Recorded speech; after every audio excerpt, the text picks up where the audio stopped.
Hello, hello, everyone.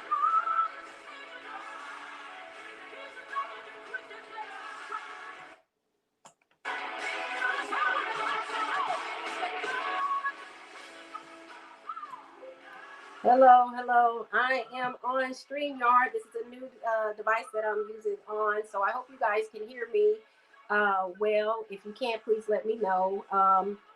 However, if on StreamYard, I can't see your messages, I can't see your comments, you will have to allow them to comment, allow to let your comments come through.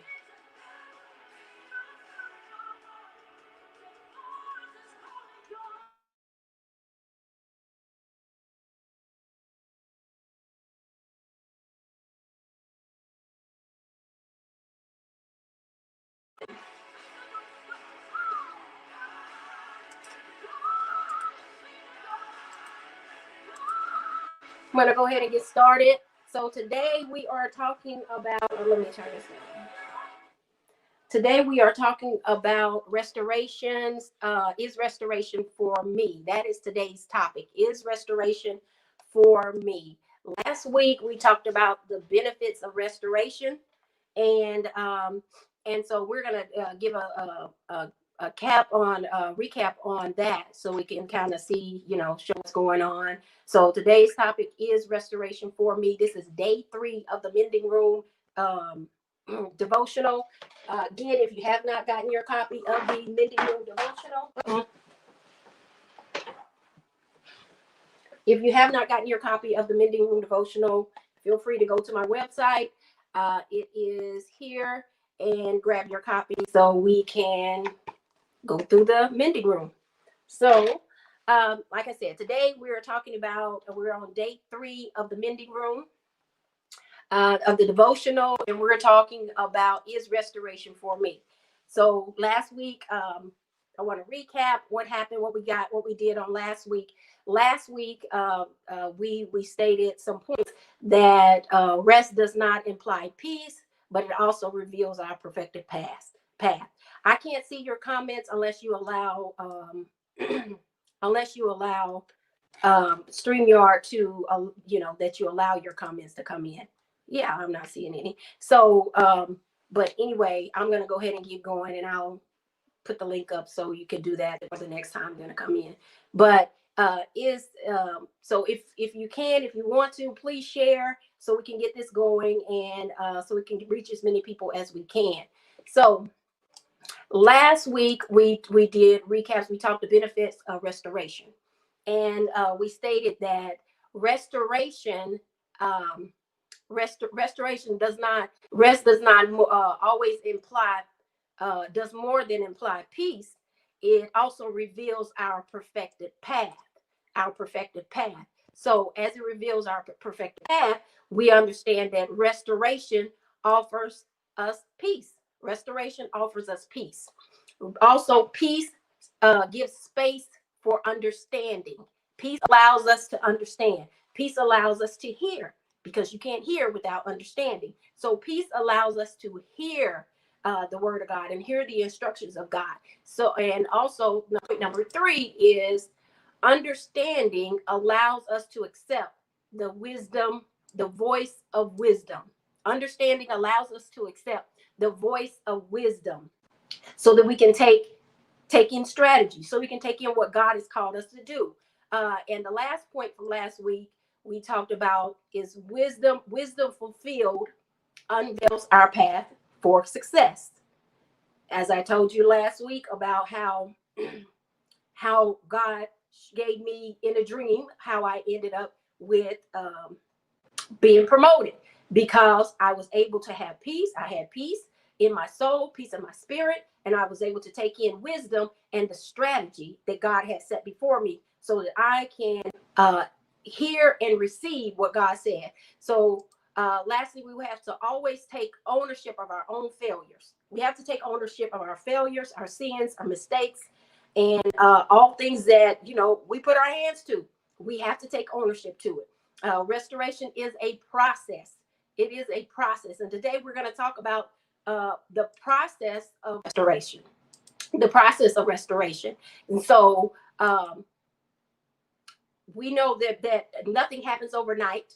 You didn't come to this point in life where, how you got here. You journeyed here, and you went down a road to get there. It took a process. So it didn't happen overnight, and restoration doesn't happen overnight, because God does more than just restore us. He puts us in a place so that we can govern better, so we can govern our life better. So as I said, today we're going to talk about the process of restoration. And in the process of restoration, as I stated to earlier, that God gives us strategy on how we are to maneuver through life, strategy is important for us to go through inner healing. We can't go through inner healing if we can't hear the voice of God. We can't receive the voice of wisdom, because we're led by our pain.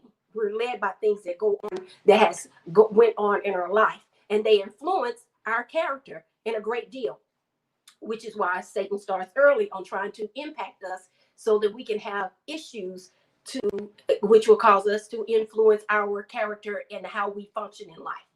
So God gives the best strategies. He does not only does he lead us out, but he gives us understanding of the why, how, and the what. He gives us understanding. It's important for us to know why we are here. It's important for us to know how we got here. So why are we here? How has this affected my purpose? That's what he wants us to know. How has the situation that we've been in, how has it affected our purpose? And what has kept us circling the mountain? What has kept us circling the mountain? Why are we in a place that we continue to do the same things over again? And why do we stay here? Why are we here?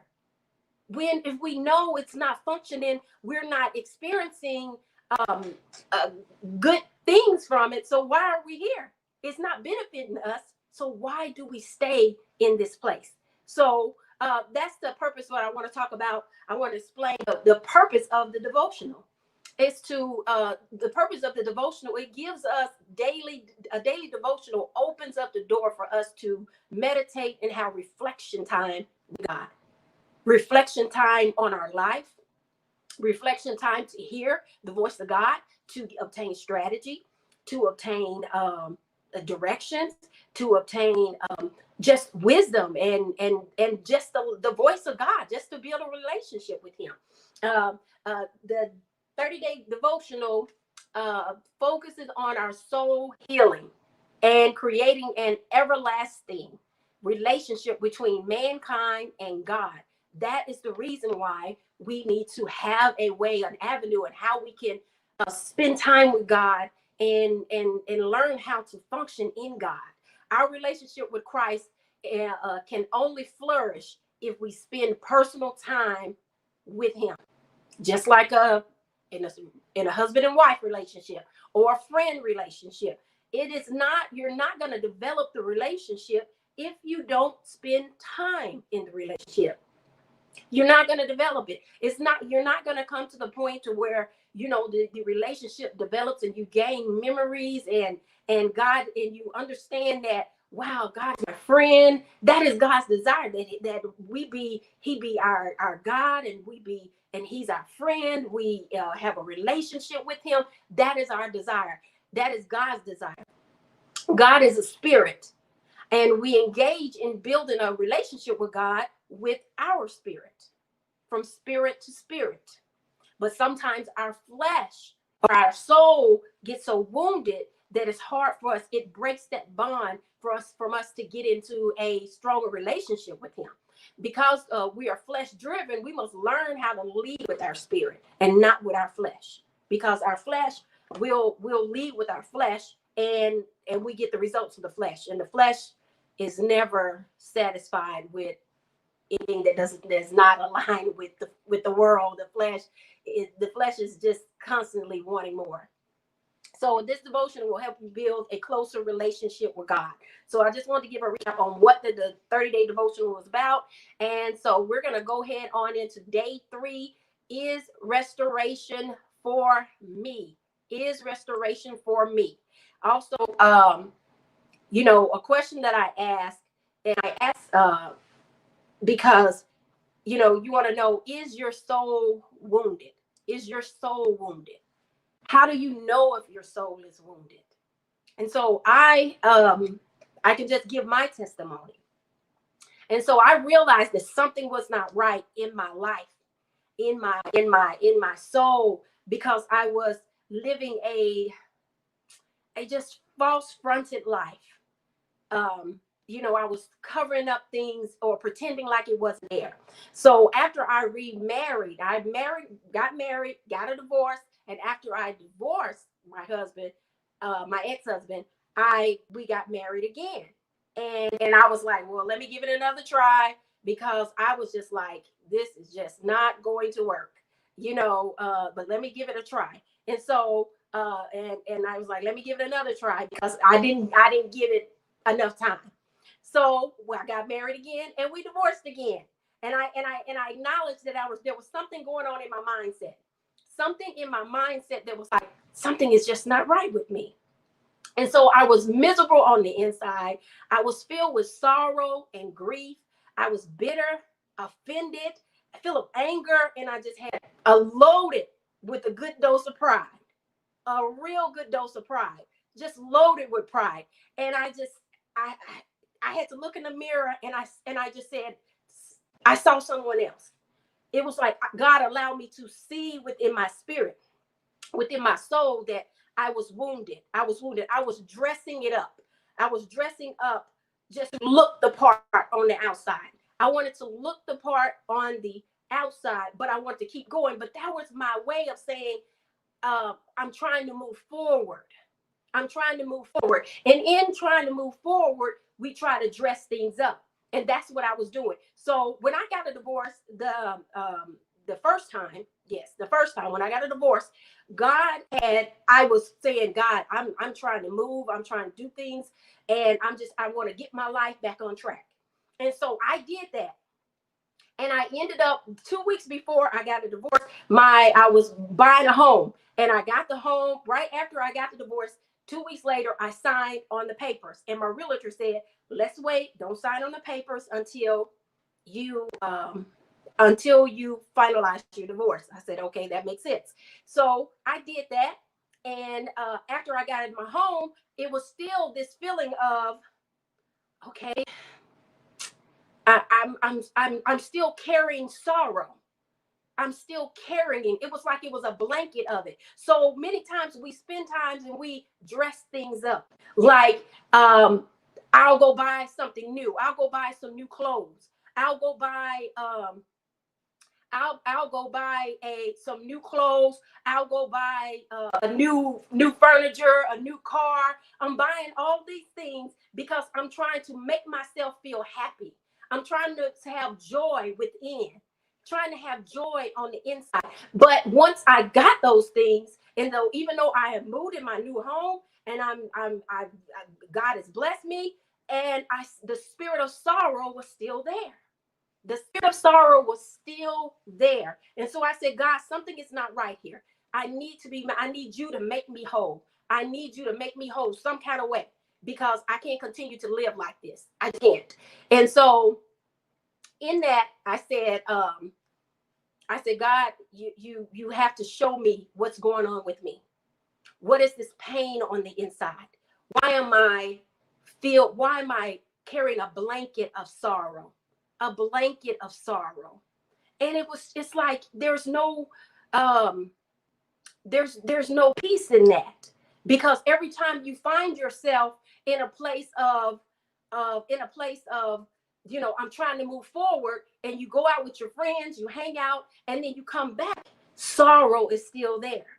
So at that point, I said to God, I need for you to, if I'm going to do this, I want you to do it all the way. I want you to show me every place that's going on the inside of me, because I wanted to be happy internally. I want to be happy internally. So I told God, and I said, and I just looked in the mirror. I said, it's going to take you to get me out of this, because I'm tired of faking the funk. I'm tired of it. And so what God began to show me was, he said, you have a father's wound.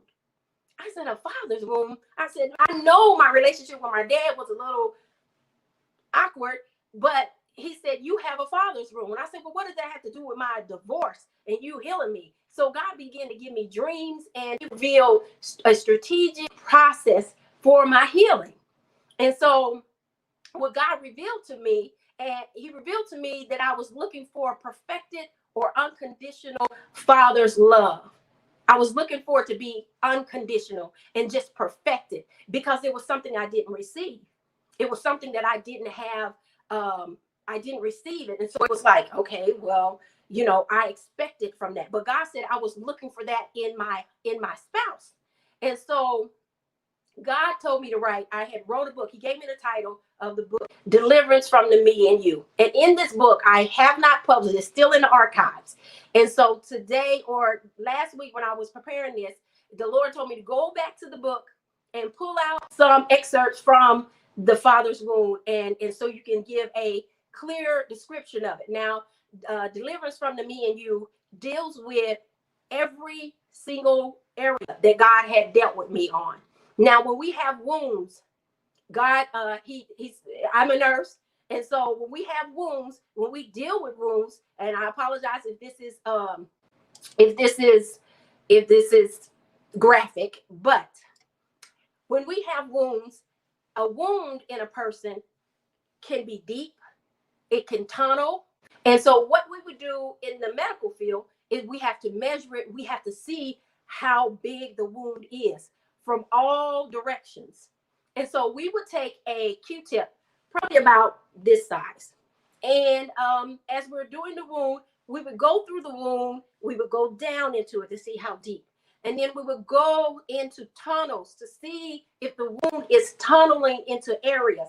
And you will go all the way around the clock and see if the wound is tunneling. And what God was showing me is that you have a wound, but you have some tunnels within your soul, some things in your soul that's saying, that's crying out for help. And so as God began to reveal those things to me, he let me know that I felt, rejected, and I was just not included in my father's life. There was just a spirit of just not included. And what may be basic to many, such as just simple talks with your dad, affirmation, or just being included in daily life or daily, vacations or whatever. That's what I desired. And so I didn't have that. And so since I didn't have that, and I had an expectation of that. And there was nothing wrong with not that. There was nothing wrong that I expected to have that, because that is the function of a father, to give you those affirmations, to let you feel included, to give you a sense of protection and provide for you and a covering. And so, if I would have had, I think I probably would have dodged a couple of few bad relationships. But so let me read, bear with me as I want to read with you just an excerpt of this book. I want to read with you an excerpt of this book where this is the chapter that deals with the father's wound. This is just a small portion of it. However, it deals with what God told me and how he directed me to get free. So it says, have you ever been thirsty and drank and the drink you have offers no satisfaction, or your thirst is not quenched? God revealed that it became a demand for me that I receive perfect fatherly love. As an adult, I grew up searching for this love because I did not have the full value or display of my father's love. I didn't understand when to let go of a love that was not valuable to me. A daughter learns to love a man from her father. She learns true love without boundaries. And when she sees something that other than what her father displayed, she understands it's time to retreat. It's time to retreat. She's not trying to force a relationship to work because she desires it to happen. She has already lived and embraced unconditional love with her dad. I dishonored my dad, and I wouldn't let him. I would not allow him to walk me down the aisle in the way. I felt like he didn't deserve it. It was not my place to judge my father's actions. That's what the Lord revealed. It was not my place to judge my father's actions. We don't understand every person's reason for their life decision. This is what God told me. We don't understand every person's reasons for their life decisions at the time they made them. Nor do they know the ramifications that may come from the decisions until later, whether good or bad. The only thing we have control over is the decisions we make in response to their choices.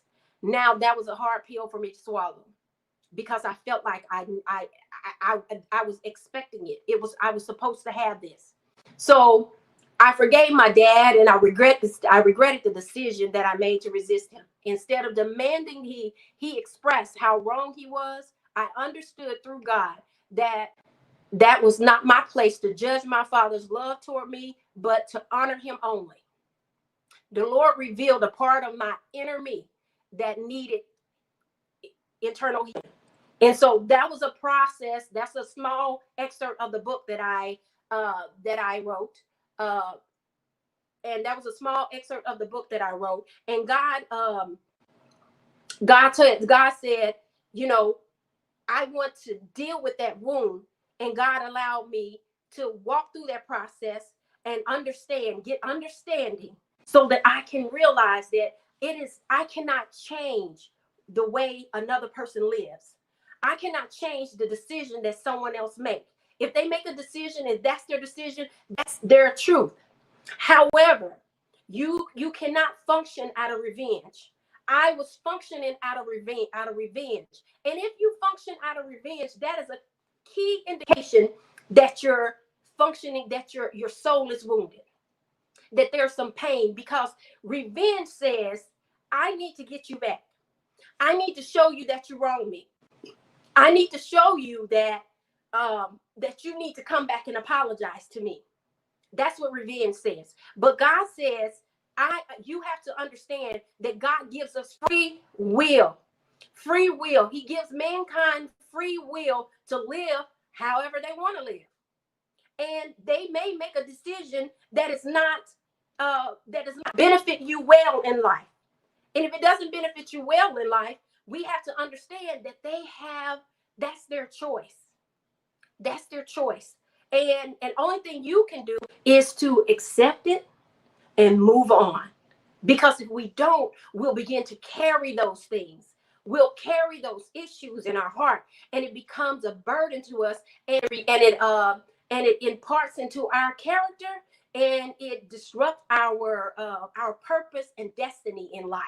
So God said that he would use everything in my life, every part of the pain in my life, and he will turn it for his good. And that's what he did. And almost in every chapter, and however God delivered me and healed me, God began to give me fruit from it.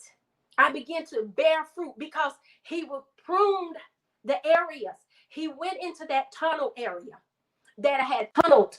I had a wound, and he tunneled it. And in order for a wound to heal, you can't just put a Band-Aid on top of it. We put Band-Aids on top of our wounds. And when we put Band-Aids on top of them, the Band-Aids look pretty. You can get designer Band-Aids. You can get all different colors.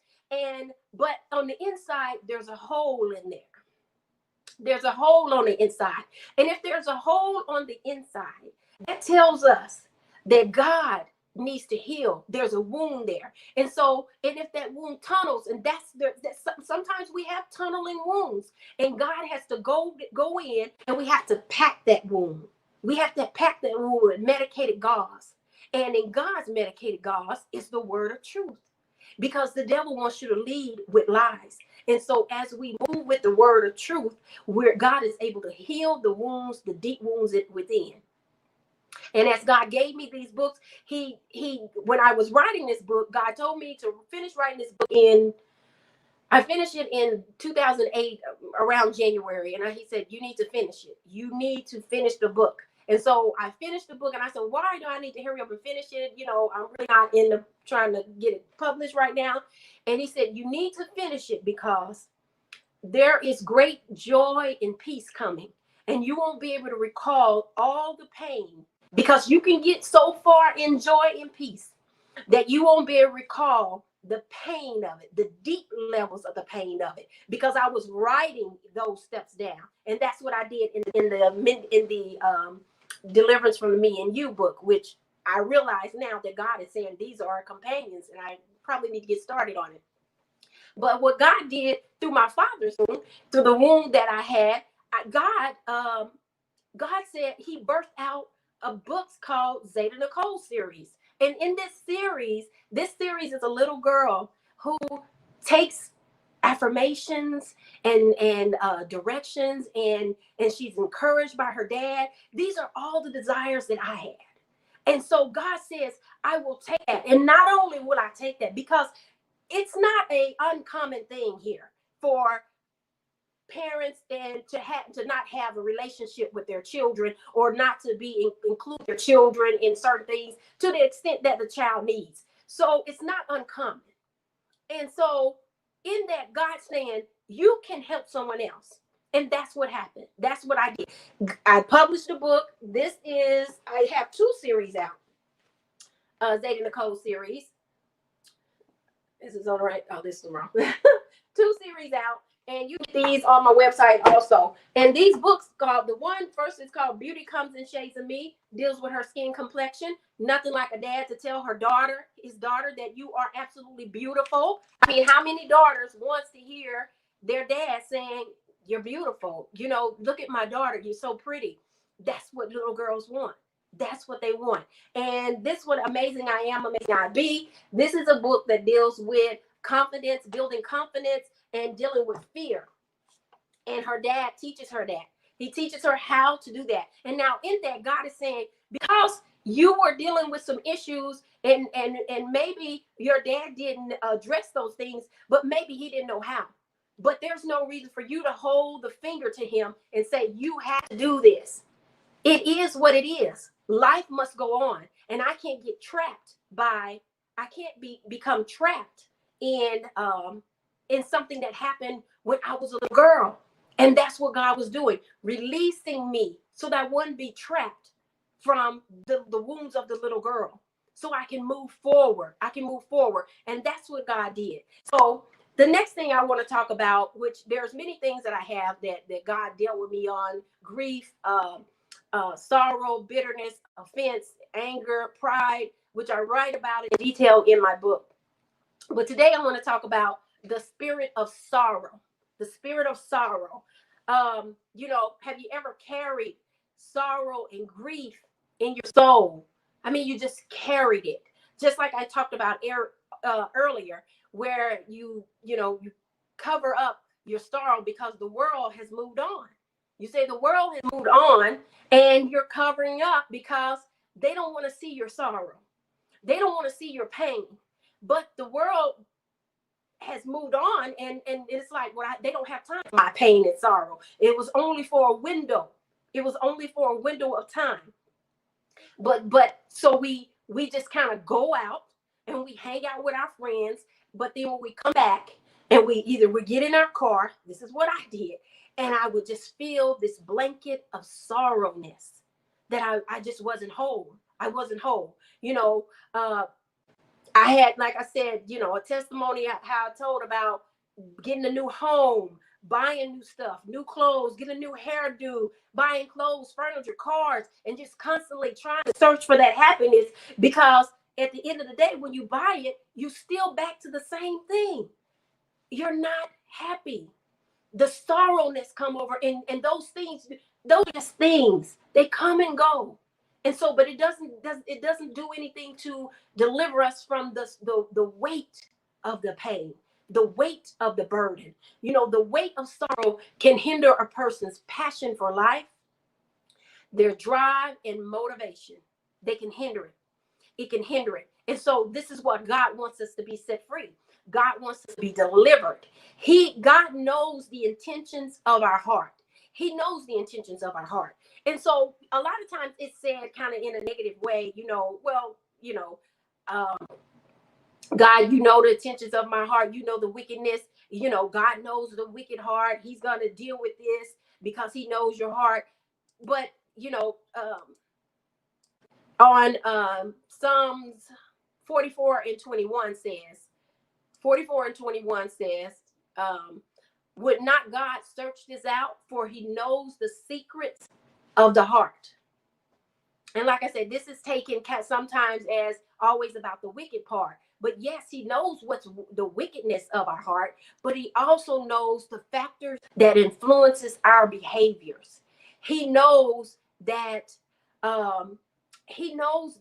we're dealing with some issues in our heart. He knows that we reflect certain things, and it becomes that way because of our soul is wounded. And so God is so full of grace and mercy that even though our soul is wounded, he's saying, I know the area that's causing you pain. I know where you're hurting at. If you would allow me to go into the heart in your soul and deal with that area. Because he's saying that. He's saying he knows the intentions of your heart. And God knows Satan's intention is to destroy us. There is no person on this earth that the devil has not tried to kill, steal from, or destroy. Not one person. That is his mission. That is his drive. That is his purpose. To kill, steal, and destroy as many as he can on the earth. That is his mission. So God knows it. And when I say that God knows the intentions of our heart, he knows that he knew that the way I was functioning was out of a wound. And so my intentions was to cause pain, to inflict vengeance. But God says, I want to turn that around. I don't want you to inflict vengeance. I want you to love and have peace of mind, so that you can have passion for life. You can have drive and motivation to pursue the goals and the destiny within your purpose in this life, in your life. That is God's plan. That was God's plan. And so instead of looking, and one thing we have to do is looking at other people through the eyes of self-righteousness, we should look through the lens of God's compassion and grace toward one another. I say this because I know what it feels like. I know what it feels like to be full of pain and full of deep hurt. And if you're full of deep hurt and pain, you maneuver through life differently. You don't maneuver through life in the same way, because you're influenced by your character, by what's in your soul, and your character it shows out. And so people are like, oh, she's just so mean. One day she happy, next day she just he is just, you say one thing, he just goes off the handle, because there's something in that person's soul. And that's why we have to be compassionate toward one another and understand that it takes God to get them out. I know I was in a sunken place, and it took God to get me out of the sunken place. If you ever been delivered from sorrow and prolonged grief and bitterness of heart, or offense, you'll understand God's grace and his mercy, and how that if it wasn't for the grace in your life that God gave, his grace, you would still be in the sunken place, still be there. But God, he says, I give you strategy. So in John 16 and 13 says, however, when the Holy Spirit of truth, the Spirit of truth has come, he will guide you in all truth. That is the most beautiful thing about God, that he guides and leads us. He guides and leads us. Truth revealed is not always about exposure. It's not always about exposure. We can't always have this mindset of, oh, I'll show you, oh, I'll get you, I'll do this to you, watch and see. That's leading with hurt. That's the spirit of vengeance, and it's being rooted from deep hurt and pain, that you got to show people all the time how I'm going to get you, why I'm going to say this to you. God is full of grace and mercy, and we have to extend that We have to extend that because he's extending it to us. For as example, God revealed the wounds that I carry pertaining to my father, not to negatively expose anyone or him, but to expose how the enemy was using a wound on the inside of me, a wound that was inside of me that was causing havoc in my life. It was causing havoc in my life, in my future relationships. It was causing, I didn't have a passion for life. My drive was depleted. My motivation was depleted.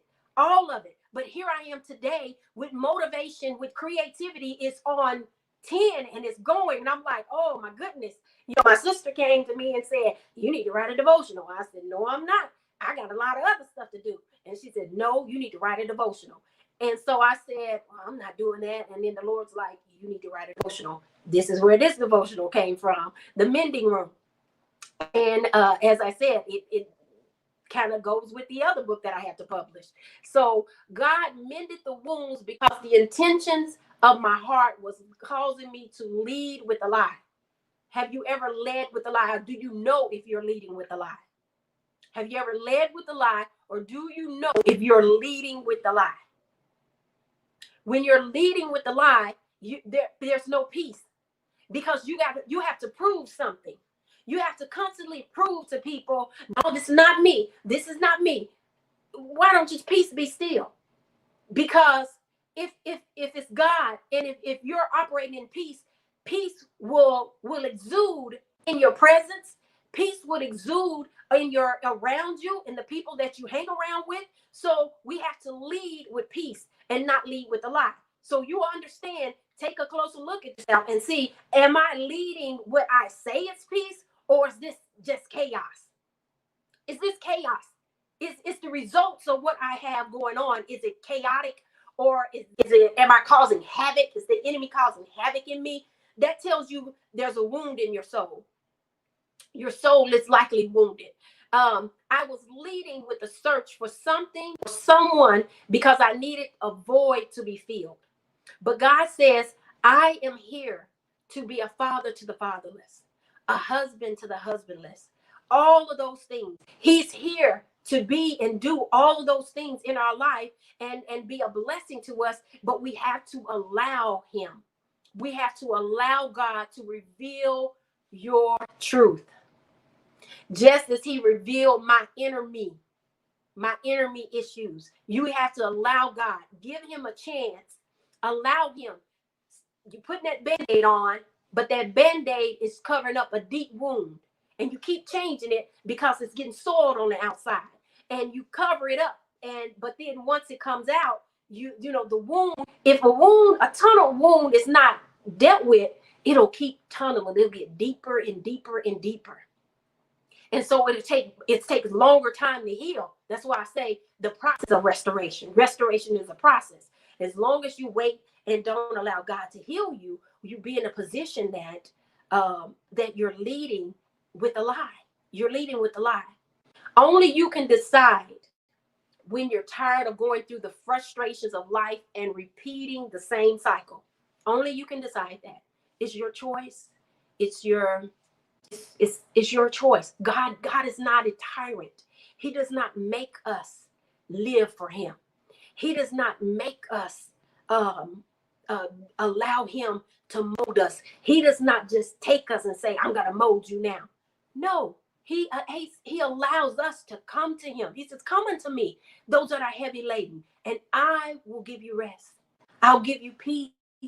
I'll give you joy. I'll give you life more abundantly. However, we have to come unto him. And I thank God that God has a way of drawing us to get our attention to come unto him, because we'll stay. Sometimes it's hard to see when we're in the sunken place. It's very hard to see. So we have to allow God to draw us. And as you feel him tugging on your heart, you have to go on in the room and allow him to mend you. Come on in the mending room, people. Come on in the mending room. It's profitable for you. It will be profitable for you. I promise you. I promise you. It is a process, but it's worth every bit to have peace and joy, unspeakable joy. I mean, real peace, real happiness. So the bond and the compassion that I have for others, has extended beyond my sight because he forgave me for so much. And so because he forgave me from so much, I can say, you know what? I can see that you're hurting on the inside. I can see that this is not you. And because I know it, because I've been there. I carried sorrow and grief in my soul, in my heart. I've carried it and I know. So if you know that, and if you know you're carrying sorrow and grief, why don't you get off the merry-go-round and allow God to heal you? So one thing I say is, if you think you're already perfected, let me tell you what God said to me a long time ago. You can never reach my depths, my heights, or my widths. You can never reach it. Your search of me and for me will be never ending. Your search of me and for me will be never ending. We will always seek after him. We will always need to search him. And that is the beauty. He said, you can be filled again. That's what makes salvation so refreshing, because we, as our vessel gets empty, because we're supposed to go out and pour out unto one another. And as our vessel gets empty and we go in and spend time with God, he fills our vessel over again. He fills our vessel again and again. That's what makes salvation so fulfilling. So, as I said, your search of me and for me will be never ending. So, this is all I have today. I've been on here about 40 something minutes. I wanted to be 30 minutes, and that's it. So, I want to again thank you guys for coming in and listening to what I have to say. This has been a blessing to me to extend what God had on my heart today. So I want to thank you for coming in. Again, I want to urge you to get the mending room. Let's go on in and allow God to put his hands around us and mend us and mold us into where we need to be, because we can run with motivation, drive, and passion for life to pursue our purpose and our God-given identity, and we can pursue it with joy, and our gifts and talents will just catapult. I'm here to tell you, God will make you profitable to the world. He will make you profitable if you allow yourself to get in the potter's hand. Get in the potter's hand.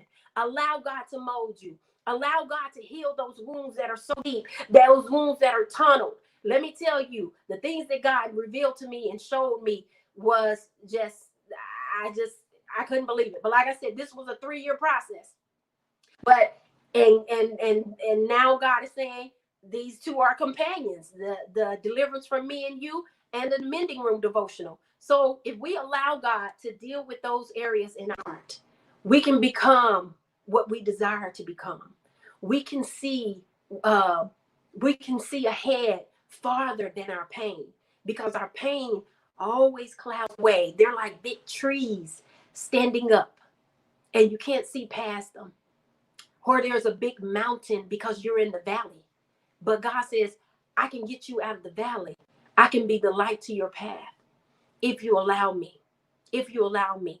You know, Moses and the children of Israel, they was in the desert for so long because they wouldn't allow God to go ahead and deal with those issues, and they wrestled with those issues for 40 years. 40 years, my goodness. And it's like, I don't want to die with pain in my heart. I want to be, God said he wants us to have joy and peace on earth. Peace on earth. And I can tell you, after I went through going through deliverance of pride and all those things, God said to me, God revealed to me all the things, and it's like I looked at myself. I said, God, I was on a one-way ticket to hell. A one-way ticket to hell, because all of the bitterness and strife and anger and unforgiveness that was in my heart. My goodness, I don't ever want to go back to that again. But again, I want to thank you guys for coming in.